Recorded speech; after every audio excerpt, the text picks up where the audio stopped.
Hello, and welcome to the John Ark Show. Today's episode is called Hollywood is the New Financial Graveyard.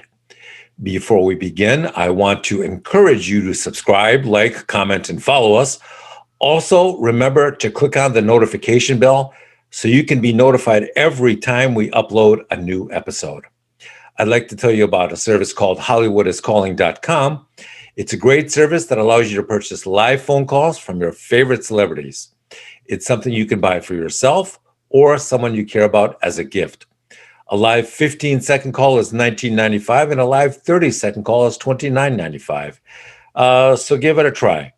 HollywoodIsCalling.com. Now, let's get started. Disney has announced they will lay off 32,000 employees in the next 6 months. Warner Brothers has announced 2 rounds of layoffs, and who knows how many more are coming. NBC Universal has announced hundreds of job cuts. AMC Networks announced it will let go of 10% of its workforce. Discovery Inc., Sony Pictures, and Lionsgate also let sizable numbers of their staff go in 2020 as well.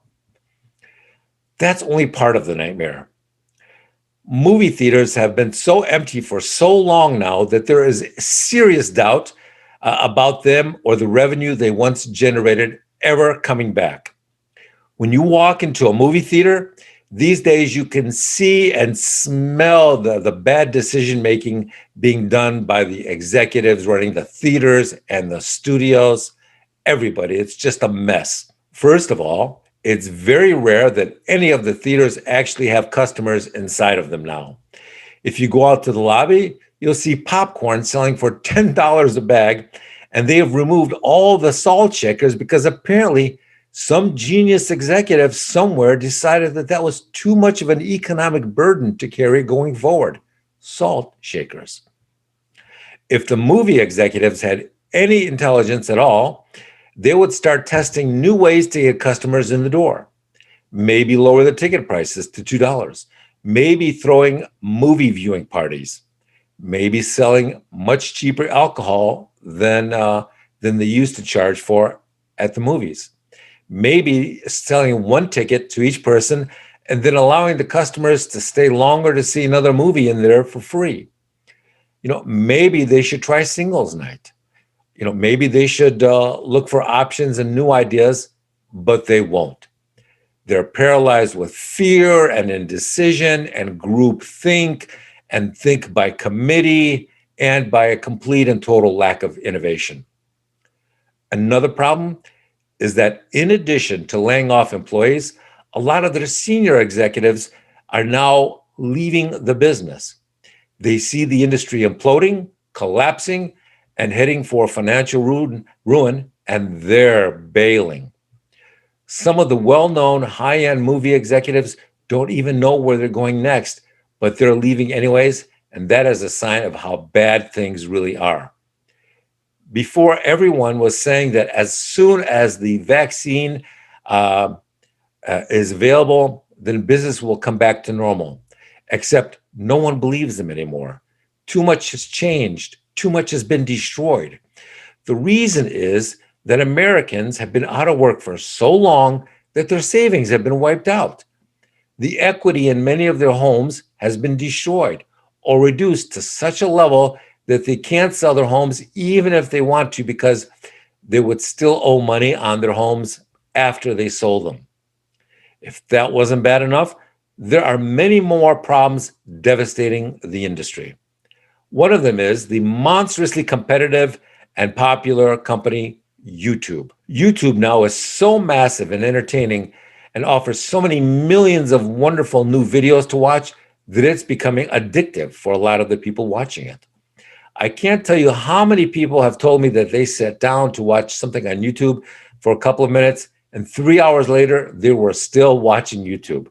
That's how brilliant YouTube's algorithms are, and that's how powerful their ability to catch and keep the attention of viewers is. So, with all these competitive threats and financial problems rising up, what are they going to do?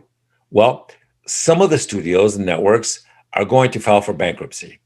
Some of them are going to sell themselves to competitors, and some of them will keep wasting or stealing their investors' money until it is all gone. I'll tell you what some of these theaters should do. The Supreme Court has just ruled that states cannot limit or reduce the size of gatherings at churches. I believe that some of these theater chains should start legally converting their theaters to churches and then renting them out to pastors who will then have services there. And then after each service or mass, they can buy a ticket to watch a family-friendly movie. By converting to churches, they would ease their tax burdens, and then they would attract a massive new audience of families and worshipers back to the theaters.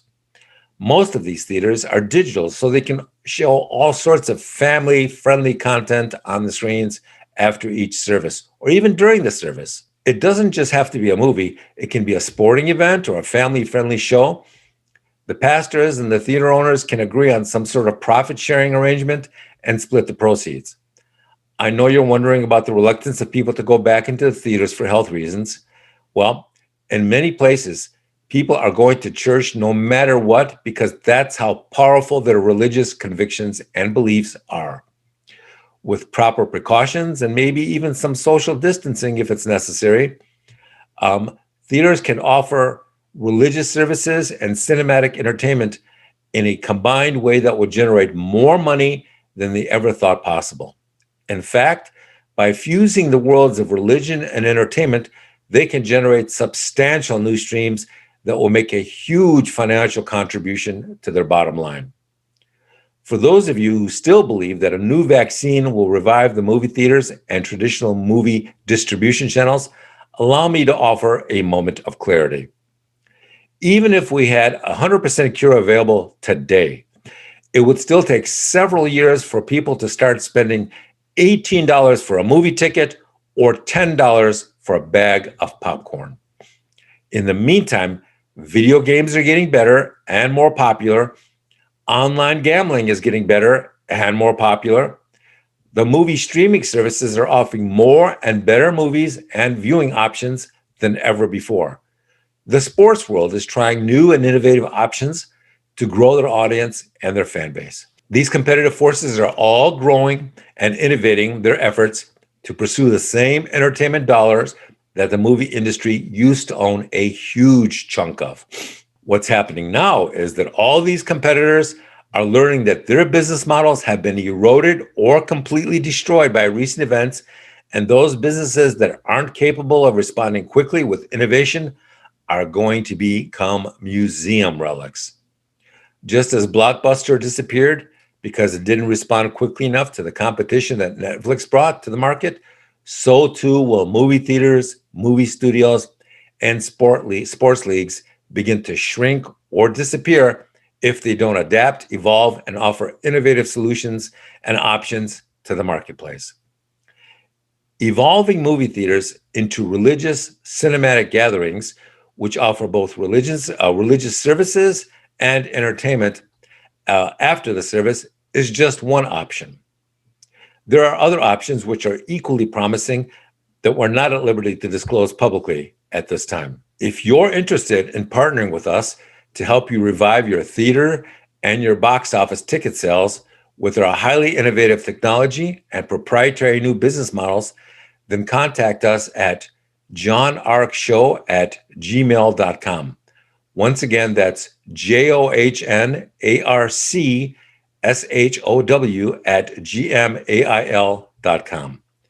I want to thank you for watching and tell you that we're going to have more great celebrity interviews and breaking news stories coming up in the future. So we want to encourage you to subscribe to our channel and click on the notification bell so you can get notified every time we post a new story. Thank you.